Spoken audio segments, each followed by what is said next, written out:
आंब time रे आंब तोलिबाकू किंबा चोरी करबाकू तो निश्चय जाइथिबो, किंतु एमिति गोटे आंब तोटा जो तोटारे सीए रहे आउ सेही तोटाकू भूल रे से दिन चली जाइथिला गोटे झियो माया। माया से दिन से आंब तोटारे जहाकू देखिला सी किए थिला। चलंतु ये स्टोरी रे आज आमे जानिबा। आउ ये कहानीटी आरंभ करबा आगुरु जदि आपण माने मो चैनल को नुआ आसीथिबे ताहले प्लीज मो चैनल को जल्दी जल्दी सब्सक्राइब कर दियंतु। ताहले चलंतु आज रही भयानक कहानीटी आरंभ करबा।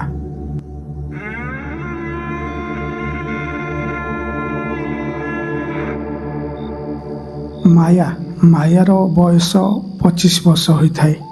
आउ सी ता सांग मानक साथी रे सबु बेले सी आंब तोलिया पई तोटा मानक जाए, किंतु सेमाने गोटे दिन तांको गाँ मुंडरे थिबा स्कूल भितरे गोटे आंब गछ थाए। आउ से आंबटी बहुत मीठा, किंतु स्कूल सबुबले खोला हेउथिबारु सेमाने से आंब गछକୁ ଯାଇ आंब तोलिकी खाई पारु नथिले। आउ एपटे गाँ लोक मध्य कहती कि राति हेले से स्कूल भितरे केही तो जणे अछि जी कि से स्कूल पाचेरी उपरे राति समय रे बसी थाए,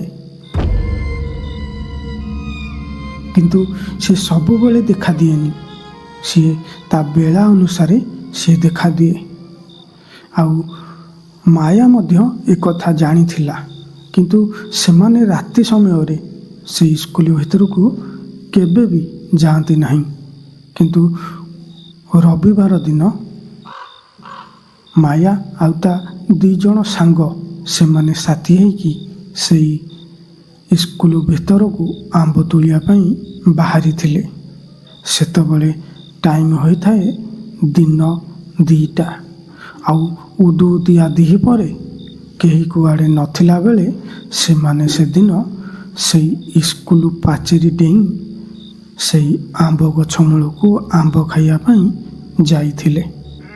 किंतु सेमानक भितरु जणे ता सांग मायार सांग कहिथिला माया को कि आम गाँर लोक माने कहउचंती कि ए भितरे ए स्कूल भितरे केही तो जणे अछि, किंतु माया ए कथा को खातिर करू न थाए।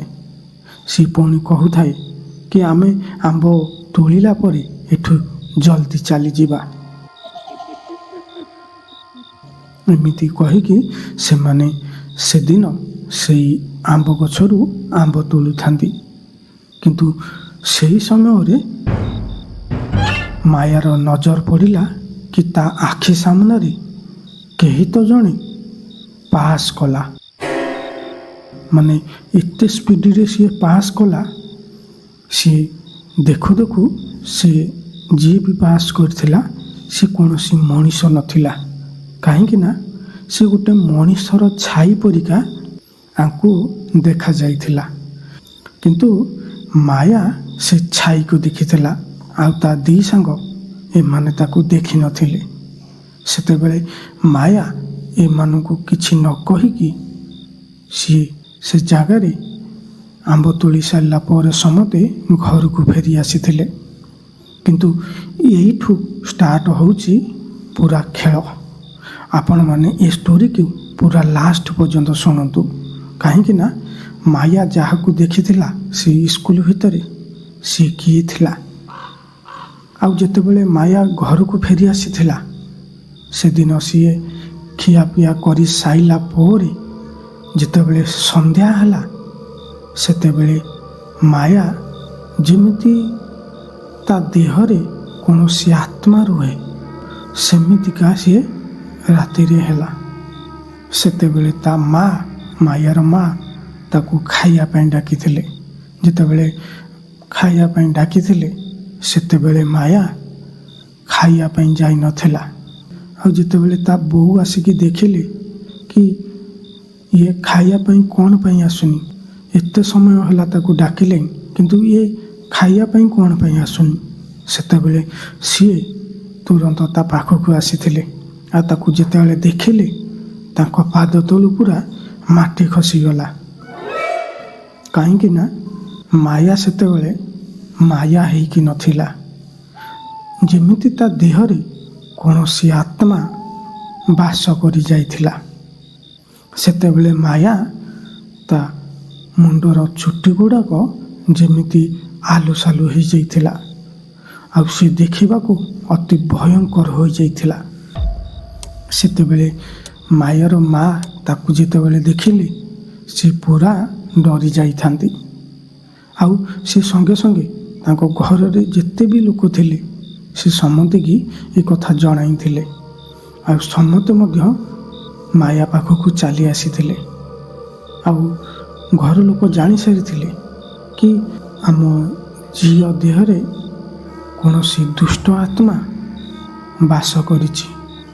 ତାପରେ ସେମାନେ ମାୟାର ଘର ଲୋକ ସମସ୍ତେ ପୁରା ବ୍ୟସ୍ତ ହୋଇସାରିଲେଣି, କାହିଁକି ନା ମାୟା ଗୋଟାଏ ଜାଗାରେ ହିଁ ବସିକି ଝୁଲୁଥାଏ ଆଉ ସିଏ କାହା କଥାର ଉତ୍ତର ଦେଉନଥାଏ। ସେତେବେଳେ ମାୟାର ବାପା ଯିଏ ଥିଲେ ସେ ଗଲେ ଗୋଟେ ଗୁଣିଆ ପାଖକୁ, ଯେଉଁ ଗୁଣିଆଟି ତାଙ୍କ ଗାଁ ଠାରୁ ଅଳ୍ପ ବାଟରେ ତା ଘର ଥିଲା। ସେତେବେଳେ ମାୟାର ବାପା ସେ ଗୁଣିଆକୁ ଡାକିକି ଆଣିଲେ, କିନ୍ତୁ ଗୁଣିଆ ଯେତେ ବି ଚେଷ୍ଟା କଲା ମାୟା ଦେହରୁ ଆଉ ସେ ଆତ୍ମାକୁ କାଢ଼ି ପାରିଲାନି। କାହିଁକି ନା ସେ ଆତ୍ମା ବହୁତ ଶକ୍ତିଶାଳୀ ଥିଲା ଆଉ ବହୁତ ଦୁଷ୍ଟ ମଧ୍ୟ ଥିଲା। ଆଉ ସେ ସମୟରେ ସେ ବାବା ହାର ମାନିକି ସେଠାରୁ ଚାଲି ଯାଇଥିଲେ। ଆଉ ଏମିତି 2-3 ଦିନ ବିତିଗଲା, କିନ୍ତୁ ମାୟା ଦେହରୁ ସେ ଆତ୍ମା ଛାଡ଼ିକି ଯାଇନଥିଲା। କିନ୍ତୁ ମାୟାର ମାମୁଁ ଯିଏ ଥିଲେ ସିଏ ତାଙ୍କ ଗାଁ ପଟୁ ଗୋଟେ ବଡ଼ ଗୁଣିଆକୁ ଧରିକି ଆଣିଲେ ଆଉ ସେ ଗୁଣିଆ ଆସିଲା ପରେ ମାୟା ଦେହରୁ ସେ ଆତ୍ମାକୁ ବାହାର କରିଥିଲେ। ଆଉ ସେ ବାବା ସେଇଦିନ ତାକୁ ଗୋଟେ ଡଉଁରିଆ ଦେଇଥିଲେ ଆଉ ସେ ଡଉଁରିଆ ସବୁବେଳେ ମାୟା ହାତରେ ବନ୍ଧା ହୋଇଥାଏ। ଆଉ ସେବେଠାରୁ ମାୟା ସେ ସ୍କୁଲ ଭିତରକୁ କ'ଣ ସେ ସ୍କୁଲ ଭିତରକୁ ଅନେଇବାକୁ ମଧ୍ୟ ଡରିଲା। ତ ସାଙ୍ଗମାନେ, ସେଥିପାଇଁ ଆପଣମାନେ ଆମ୍ବ ତୋଳିବାକୁ ଯୁଆଡ଼େ ବି ଯାଉଛନ୍ତି ଆଉ ଯେଉଁ ଜାଗାକୁ ଯାଉଛନ୍ତି ପ୍ରଥମେ ଭାବନ୍ତୁ କି ସେ ଜାଗାରେ ଆଗରୁ କେହି ଆତ୍ମା ବାସ କରୁଥିଲା କି ନାହିଁ। କାହିଁକି ନା ନିଛାଟିଆ ସମୟରେ ସେ ଜାଗାମାନଙ୍କୁ ଗଲେ ସେ ଜାଗାରେ ଯିଏ ବି ଥାଏ, ଯେଉଁ ଆତ୍ମା ଥାଏ, ତାଙ୍କ ଶକ୍ତି ସେଇ ନିଛାଟିଆ ସମୟରେ ଶକ୍ତି ତାଙ୍କର ଅଧିକା ହୋଇଥାଏ। ସେଥିପାଇଁ ଆପଣମାନଙ୍କୁ ପ୍ଲିଜ୍, ଆପଣମାନେ ଯୁଆଡ଼େ ବି ଯାଉଛନ୍ତି, ଯେଉଁ ଜାଗାକୁ ବି ଯାଉଛନ୍ତି, ଟିକେ ଆଗ ପଛ ବିଚାର କରିକି ସେ ଜାଗାକୁ ଯାଆନ୍ତୁ। ତ ସାଙ୍ଗମାନେ, ଯଦି ଆପଣମାନଙ୍କୁ ମୋର ଏଇ ଷ୍ଟୋରି ଭଲ ଲାଗିଥାଏ ତାହେଲେ ଭିଡ଼ିଓକୁ ଗୋଟେ ନିଶ୍ଚୟ ଲାଇକ୍ କରିଦେବେ। ତାହେଲେ ରହୁଛି, ଦେଖା ହେବା ଆଉ ଗୋଟେ ନୂଆ କାହାଣୀରେ।